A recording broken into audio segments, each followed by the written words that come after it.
It was one of those nights when the road seemed to stretch on forever. The clock on my dashboard showed 11:45 p.m., and my eyelids were getting heavy. I knew I needed to pull over before I fell asleep behind the wheel.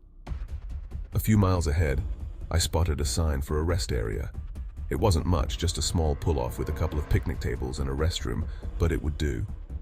I pulled in, and to my surprise, the lot was completely empty. Not a single car or truck in sight.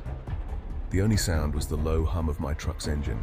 I found a spot near the edge of the lot, turned off the engine, and leaned back in my seat, hoping to get some rest.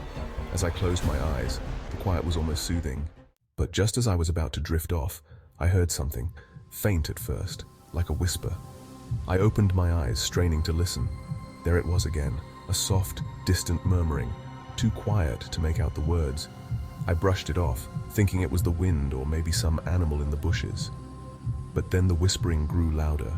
It was distinct now, like someone muttering just outside my truck. My heartbeat quickened, and a chill crept up my spine.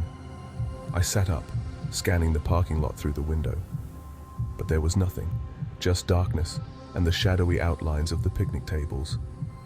The whispers turned into low, angry mutters, and my instinct screamed at me not to get out. Suddenly, I heard a sharp tap on the window. My breath caught in my throat as I slowly turned my head. There, pressed against the driver's side window, was a pale face twisted into a horrific grin. His eyes were wide and bloodshot, and in his hand, he clutched a long, jagged knife.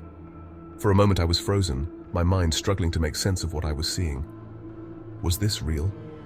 Before I could react, he raised the knife, tapping it against the glass with a sharp, unnerving sound. My panic surged. I fumbled for the keys, jamming them into the ignition. The engine roared to life, and I slammed the truck into gear. The man didn't move. He just stood there, grinning and tapping that knife. I floored the gas, the tires screeching as I sped out of the rest area, not daring to look back. My heart was pounding, and even after I had driven miles down the road, I couldn't shake the image of that face or the sound of the knife tapping on the window. I didn't stop until I reached a well-lit truck stop, where I finally let out the breath I didn't realize I'd been holding. I didn't sleep that night. Every time I closed my eyes, I saw that man, his twisted grin, the knife, and those bloodshot eyes. To this day, I avoid lonely rest areas. I don't know who that man was or what he wanted, but I do know one thing. If I hadn't left when I did, I might not be here to tell the tale. The road can be a lonely place, but sometimes it's what's in the darkness that's truly terrifying.